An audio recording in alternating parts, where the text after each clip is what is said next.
All right, here we are, Washington, D.C. at the Capitol. There's a press conference that's already in progress. And this is Brian Mock talking about what he uncovered in his resentencing when the prosecution admitted that there are thousands of people inside our Department of Civil Liberties, the Bureau of Prisons and jails across this country in violation of the First Step Act. Thousands of prisoners still behind bars. With the sole purpose of having a Jan 6 investigation, a real one, with all of us who have been doing this. There's about 30 of us who have dug through all this. We've seen the truth. We've gotten to about 90-95% of it. We need Kash Patel to get us the rest. And that's what we need right now. So Kash, contact us anytime. We'll get you right there. We'll be the Sherpas on the mountain. We'll give you everything we have. We'll cut through all the BS. We'll hand it to you. You take it the rest of the way and you show it to the American people. Anytime. Anytime. Call us.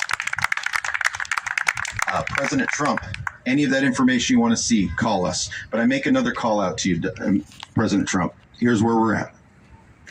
When I got into prison, after enduring what I did in solitary, I got out, spent 2 years fighting my case, represented myself in court, beat my most serious charge, but I had to turn myself back in. When I did, I got in and I saw some pretty horrific things in prison. I saw all the injustices that these men have spoken about. But what I found out was that the First Step Act was not being followed. So for you folks that don't know, this is the crux of why I want to be here. And the information that we have it's big. First Step Act was signed into law in 2018 by Donald Trump. It had massive bipartisan support. It was really a groundbreaking piece of legislation. And what it did for the first time was gave federal inmates the ability to earn time off of their sentence, 15 days for every month they served. It was a great bill. Initially in 2018, there's a big group of people that got out, and then nothing. Over the course of these years, the BOP has come up with a myriad of excuses as to why the FSA has not been properly applied. And quite frankly, it was bullshit. What we found is that there was a big chunk of money that was put into this, and each one of these prisons could get money for each class that these guys took. So part of your qualifications for FSA is you have to take classes. And when you went in and you took these classes, you would earn your time off. But we found out that the classes, 90% of them are being taught by inmates. Yep. And they get money for it. So now there's incentive for these prisons to keep these guys in. Yep. And so men that should have been earning months and years off their sentence were just told, keep doing the classes, we're working on it, we're fixing it. There's this excuse, there's that excuse. There's issues with the bed space over here, this, that, or the other thing. It was always an excuse. We haven't implemented right. There's computer problems, on and on and on, year after year after year after year. Okay, they could have implemented this in a weekend with one tech guy. Heck, I could have taken Adam with AI and we'd have it done already. So, what we found out is that all these inmates were trying to bring this to the courts. And what the DOJ did is they colluded with the BOP. And they blocked every inmate from getting this to court. They would say it was an internal issue within the BOP and it wasn't fit for the courts to rule on it. So what you'd have to do is go through this internal remedy process that would take a bare minimum of 4 to 6 months, and then you put in for a hearing and would drag on, and usually by that point someone would already be in the process of getting a date for release and they'd let it go, or they'd screw up somewhere along the way and have to go start back over, or they just claim that they screwed up and make them go back and start over. So this would go on, and not a single one was heard in court fully until I came along. They charged me the 1512. I never should have been found guilty of it, but it was thrown out by the Supreme Court in the summer, and so I put in for a hearing. Now, I was supposed to be released in November of this past year, and I had paperwork that showed that internally. But there was a second, like having a second set of books, there was a second computer system that the BOP set up so that everybody on the outside, judges, prosecutors, defense attorneys, probation, all saw a different number. And so when I had family checking on this, they're like, no, you're not supposed to be released until September the next year. And I'm saying, no, I'm released in November, just a month. What are you talking about? And so November came and went. Donald Trump got elected, and then lo and behold, they wanted to have my hearing. They dragged their feet for a while. Like, hey, maybe we should get him in now. So January 3rd, I show up, and we go in, and for the first time, they had a hearing on the FSA. And they came in, and I said, well, I have this paperwork that shows I should have been out 2 months ago. And the DOJ comes in, they said, no, you're not even eligible for release yet. And the judge says, okay, well, we have 2 sets of books. Says to the Minnesota probation, well, which one's right? And he didn't want to go on the record lying. And he said that mine was correct. So for the first time, we showed that the DOJ and the BOP were operating off of 2 sets of books and that ours was correct. But they had been holding people longer on the ones that they showed to all of you. But then they went further. They said, Your Honor, you don't have any jurisdiction here. Once you sentenced him, you pass this on to the BOP.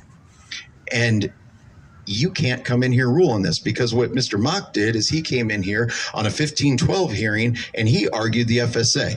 He backdoored this. And I said, yeah, no kidding. That wasn't lost on me when I did it, but it worked. So he said, you have to throw this out. You can't rule on this. This is an internal bureaucratic issue. And while our heart goes out to Mr. Mock, I'm sure it did, he says, Mr. Mock is not alone. If you were to go throughout the BOP, you would see literally thousands of people who are in the same position as Mr. Mock, fighting with the BOP. And if you rule on this, you will open a Pandora's box. And these thousands of people will now flood the courts. And you cannot rule on this. He ruled on it, and I was given time served. Now, most people, that was, believe it or not, Judge Boasberg. We'll give him credit where credit's due. He got this one right. Now, most people would go home, hang out with their kids, kick their feet up, and go, hey, I beat the system, and I got my pardon 17 days later. Actually, Minnesota wouldn't let me back in the state. They hate me so bad, Minnesota probation would not let me back into the state. I had to sit in Wisconsin in a hotel room for 17 days waiting for my pardon. And then I got to go back up into Minnesota that day and pick up my buddy, Sandoval, over here. And, he was 23 years old. He got an 8-year sentence because he walked in and he pushed the cops off of a guy that they were beating to death with a stick. So they gave him 8 years because he would not bend the knee. I met him in there. We went and picked him up. And most people would just walk away at that point, but I'm not most people. I made a promise to those guys in there. I said, with my voice now, with the contacts that I have, so help me God, I will move heaven and hell so that people know what is going on in here. And if nothing else, I'm a man of my word. And they know about this, and they literally write me every single day. They message me, they call me. And before we left today, I had to message out to a guy, and I said, I promised you when I left here, I would do everything that I could. And I don't know if this will work, but I've done everything I can. I've gone 1,200 miles away from my kids. I've moved here. I've gone into the halls of Congress, and I've beaten on doors. I've taken this to the Oversight Committee. I've talked to 5 lawyers with oversight. I brought it to Jim Comer. There's pictures of me in the Hill at CPAC talking to Jim Comer, telling me about this. He has said it's important, but clearly it's not important enough to let them out. There's thousands of people being held, and there's only one person on this planet that can do something about it. President Trump signed this into law. President Trump campaigned on this. He put a pardon czar in place. And so the whole reason that we're here is not about Jan 6. It's not even about the investigations, which are extremely important. We're here because there's thousands of people that I don't know who did the right thing, they followed the law and they took these classes and they didn't do drugs and they didn't get in trouble. And they're forgotten. They're where I've been. They're hated. They're the lowest class of society that we have. But if we don't stand up for those, who in the hell are we? They signed this law into place, and these people retain power by standing up and going out and telling people, look at this great law I put in there.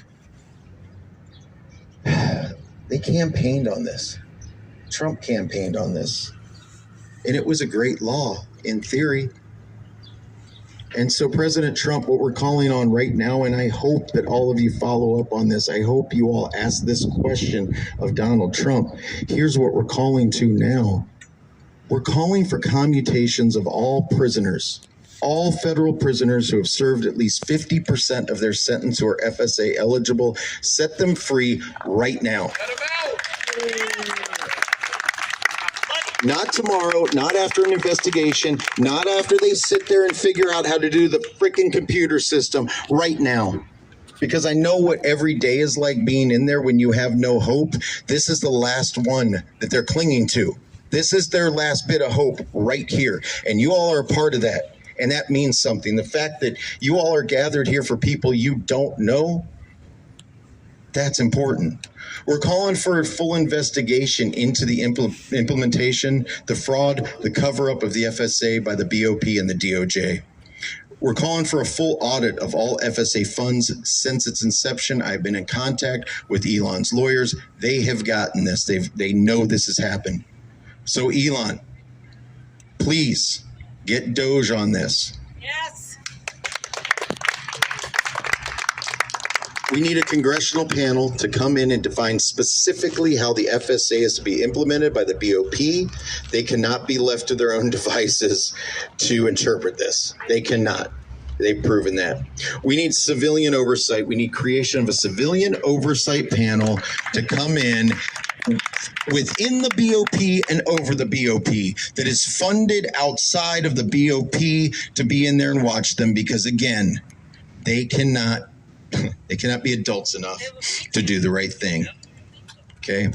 And finally, I'm calling on Pam Bondi to arrest and indict my prosecutor, Michael Gordon, for conspiracy, fraud, false imprisonment, and any other charge that you can come up with in your investigation.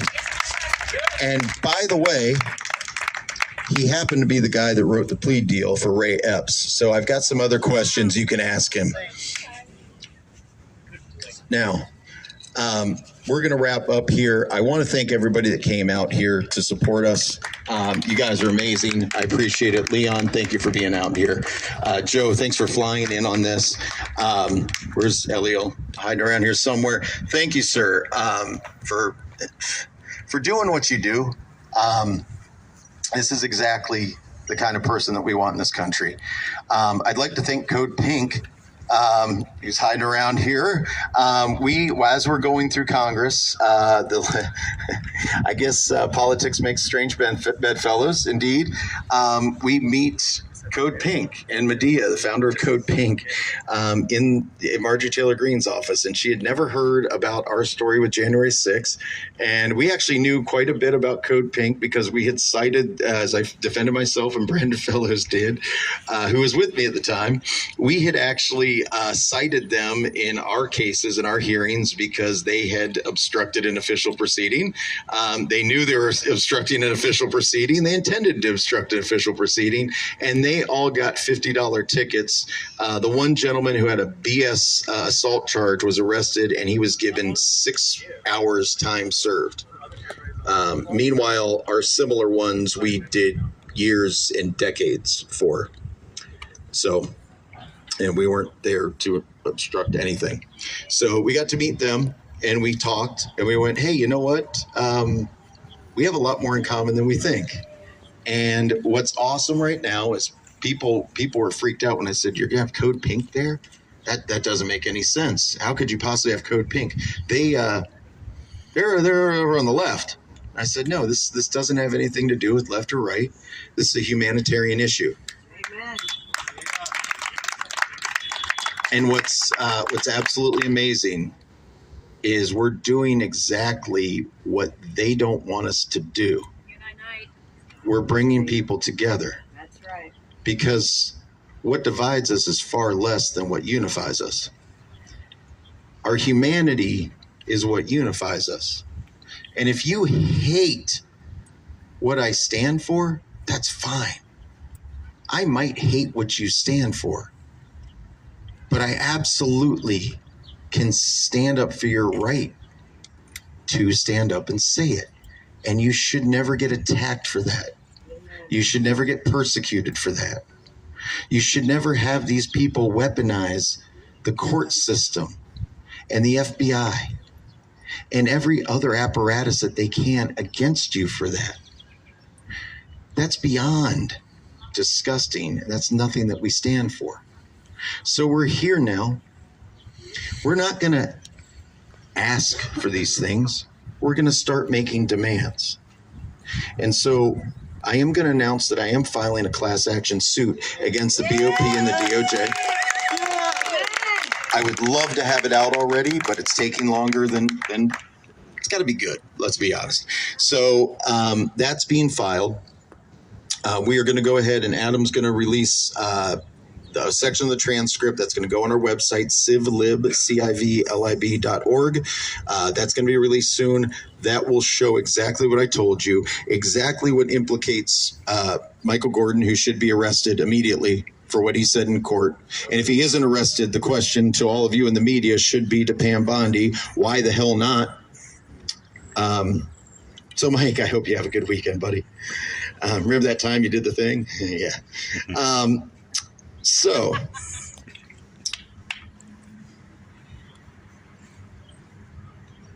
you know, I just want to end on this.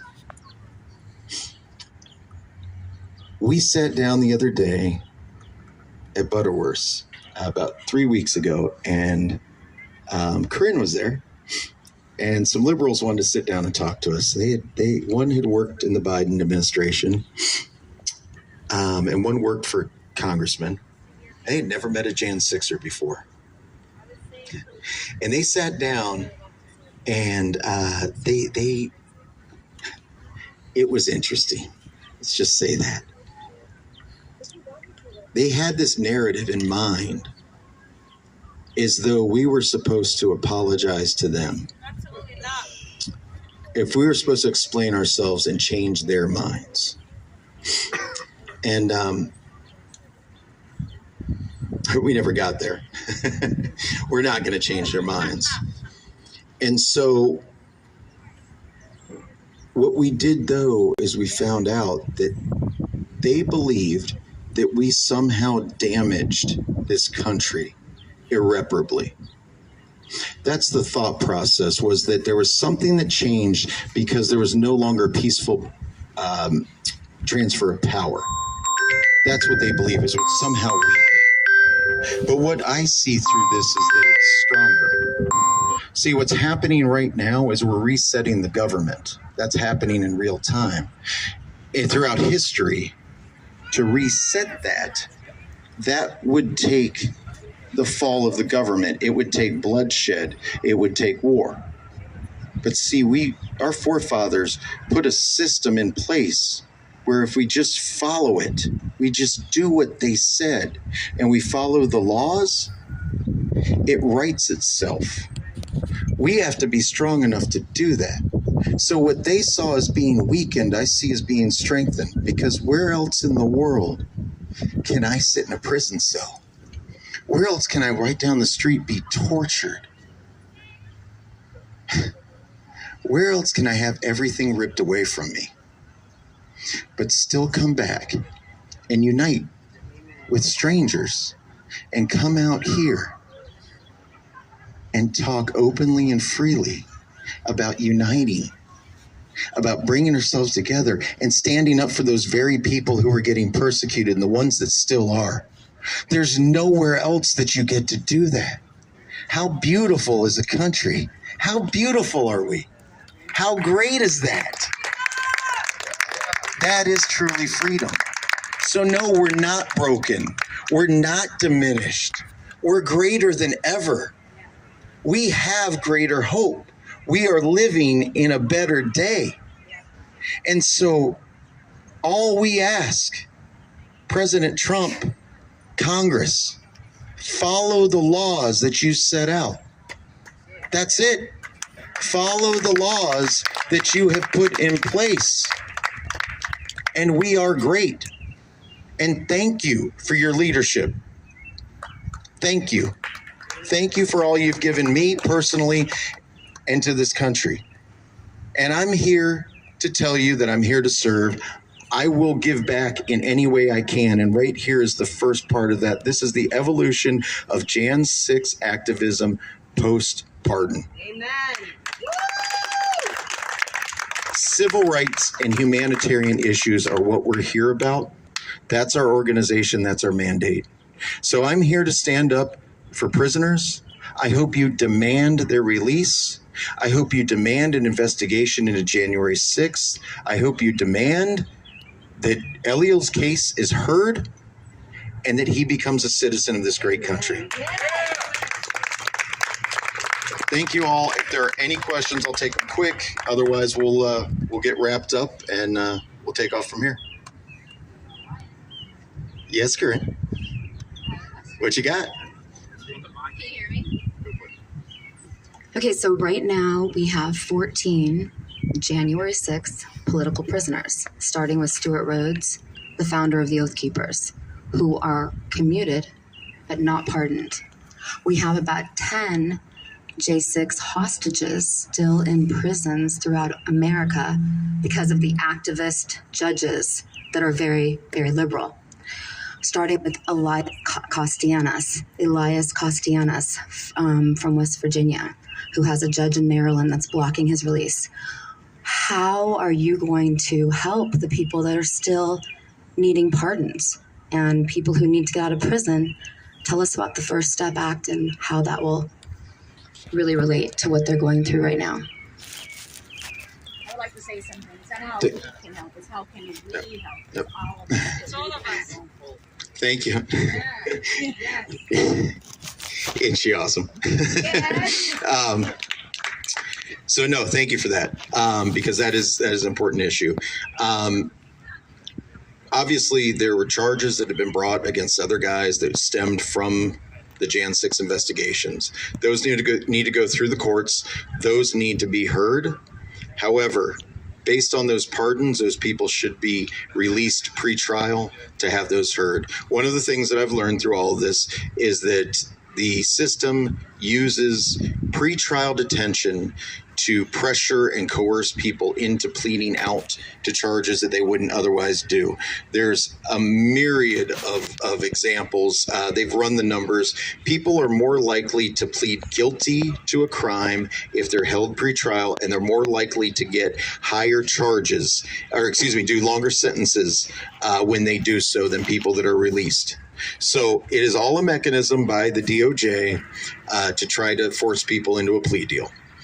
So for that reason, anybody should be released pre-trial, and there's very small instances of actual flight risk or articulable threats to somebody. Vague threats, they might be a danger.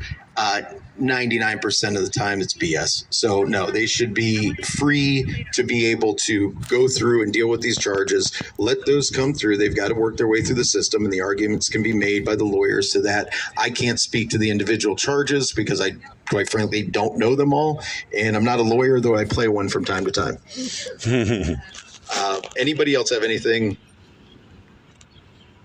Yes? People are asking, how can we help? Oh, good. People asking how you can help.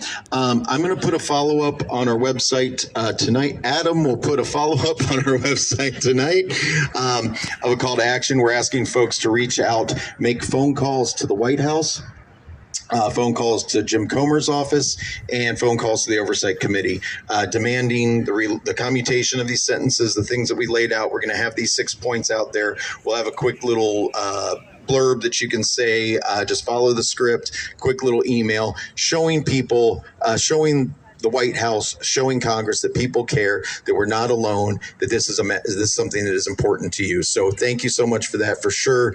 As far as our organization goes, quite frankly, we are in debt doing this. Okay? So I know people call me a grifter for doing this. So what? I have lost money. I'm floating this entire organization and people living right now. So we need gas in the tank. We like to eat every day. It's weird. So if you can support us, there's a couple different ways. You can go to civlib.org. My GiftSendGo, which is Help Brian Mock, BrianMock, and Adams. Throw it in there, buddy. Plug it while you got it. Sure. I'd just like to say thank you to my lovely wife, Beth. She was incredible. She was with me on the run for a year and a half. She was a free woman who decided to stand up for what she believed in, which really, to me, just moved me completely. So we run something called the Homeland House Foundation. We're trying to get a plot of land free and clear for every single Jan 6 defendant.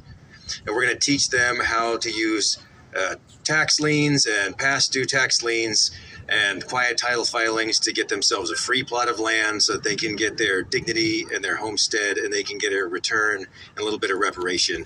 It's called the Homeland House Foundation. If you want to support us, it's GiveSendGo/HHF.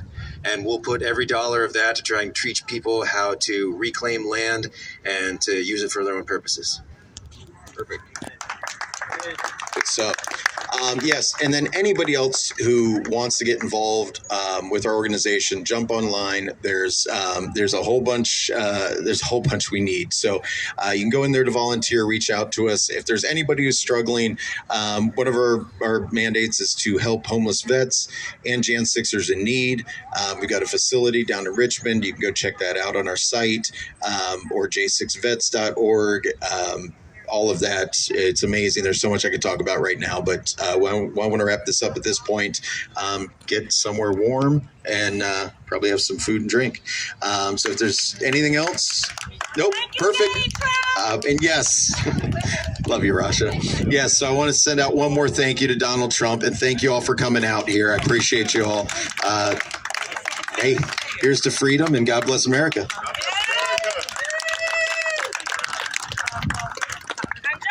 Hey, how are you? That's right.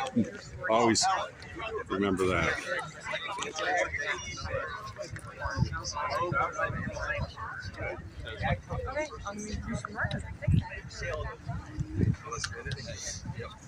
I should see you. I know. You're in it.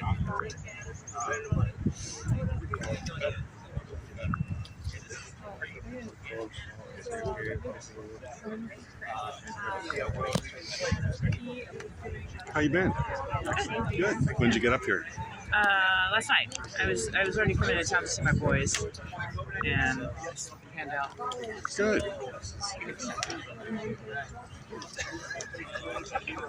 I mean, you're the